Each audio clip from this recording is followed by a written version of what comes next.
The demand for guns and ammunition is at an all-time high right now. Gun stores across the country and here locally are seeing a shortage in supplies. That means it's harder for people to get ammunition. Fox 25's investigative reporter Erica Stanish explains why there's a shortage and how long it could last.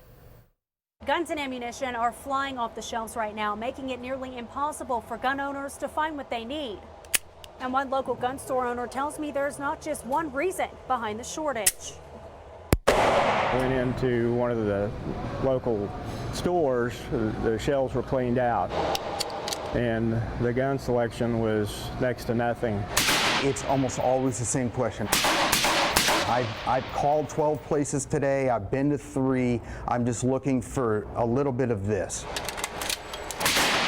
Miller is the general manager at Wilshire Gun in Oklahoma City. He says the demand for guns and ammo is unlike anything he's seen. You have a lot of people out there who are looking at a lot of uncertainty and fear going around in our country at a pretty much an unprecedented rate in our country. I haven't really seen it with a level of uncertainty like this since, I was a young soldier going off to war in 2001 after 9/11. The most wanted weapons, shotguns, AR-15s, AK-47s, and handguns.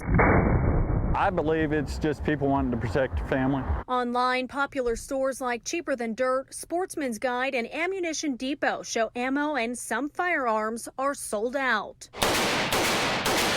On top of a shortage in supply, some gun owners tell me some stores are limiting customers on how much they can buy. And as for prices, If they have it at all, prices have just about tripled. Miller said price increases are to be expected. It is an election year, and that usually drives up demand, driving up your bottom line. How long have you been looking? About 4 to 5 months.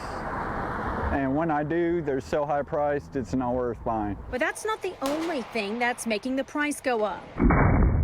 The economies are coming down and economic GDPs across the world are all coming down. So people's economies are not producing anywhere what they were prior to COVID.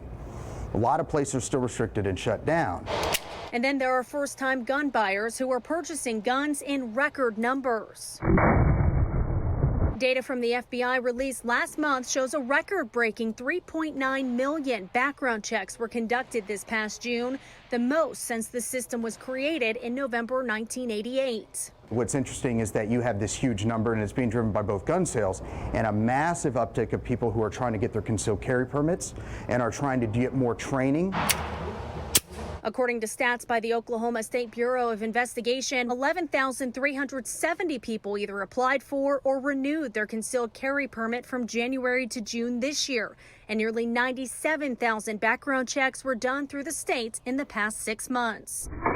Since the beginning of COVID, we have one of the longest sustained month-over-month run increases on gun purchasing that we've ever had. That really, it's pretty much the highest we've ever had in the history of the data that we've collected of the firearms industry. Training courses at Wilshire Gun are packed right now, despite people not needing a permit to carry a gun in Oklahoma. Some people we spoke with think they know why.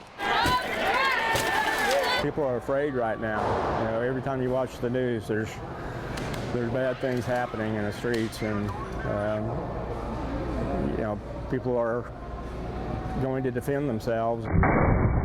And as for the shortage, Miller says it could last a long time, even into next year. Most of what we order is from Remington. They're based out of New York, and they have largely shut down production because of New York's COVID-19 response. So it's nearly impossible to get any of their shotguns. My advice is if you can find some ammunition, that you need to go ahead and buy it, almost regardless of the price, if you absolutely need it. Miller says they are working on stocking up supplies here at the store, sourcing from different locations, but says the shortage could go into 2021. In Oklahoma City, I'm Erica Stanish, Fox 25 News.